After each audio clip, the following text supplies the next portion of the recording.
حضرت مالک بن دینار فرماتے ہیں میں توبہ کرنے سے پہلے بہت بڑا شرابی تھا، میری 2 سال کی بیٹی تھی، میں شراب پینے لگتا تھا تو میری شراب گرا دیتی تھی، کہتی ابا میں تجھے گناہ نہیں کرنے دوں گی۔ 2 سال کی بیٹی، فرماتے میری بدنصیبی دیکھو میری بیٹی فوت ہو گئی۔ ایک رات میں خواب دیکھتا ہوں کہ دوزخ جنت کے فیصلے ہو رہے ہیں، قیامت قائم ہو گئی ہے، میرے لیے دوزخ کا حکم آ گیا، میرے پیچھے ایک بڑا سا اژدہا، بڑا سا سانپ بھاگنے لگا۔ فرماتے ہیں میں دوڑتا جا رہا ہوں، ایک بزرگ نظر آئے، میں نے کہا مجھے بچانا، کہنے لگے بیٹا میں کمزور ہوں، میں نہیں بچا سکتا۔ کہتے ہیں مجھے میرا اشارہ کیا، کہنے لگے پہاڑ کی طرف جا شاید تو بچ جائے۔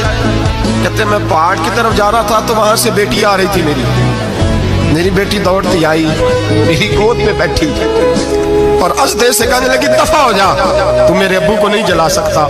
کہتے ہیں وہ 2 سال کی بیٹی کی آواز سن کے وہ ازدہ بھاگ گیا، میری گود میں بیٹھ خواب دیکھنا، میری داڑھی سے کھیلنے لگی، کہنے لگی ابا میں تجھے منع کرتی ہوں نا شراب نہ پیا کر شراب۔ تو میں نے کہا بیٹے یہ کیا ہے سارا کچھ؟ کہا ابا جی یہ تیرے برے عمل ہے جو ازدہا بن۔ تو بزرگ کون تھے؟ کہنے لگے بیٹے ابا جی وہ آپ کا نیک عمل ہے پر وہ کمزور بڑا تھا، آپ کو بچا نہیں سکا۔ ابا جی بس کر دیں بس کر دیں، اب آپ برے کام نہ کریں، آپ توبہ کر لیں، جو پچھلے گناہ ہو گئے میں اللہ کی بارگاہ میں سفارش کروں گی، رب آپ کے معاف کر دے گا۔ مالک بن دینار فرماتے ہیں میری آنکھ کھلی تو میں پکی توبہ کر گیا۔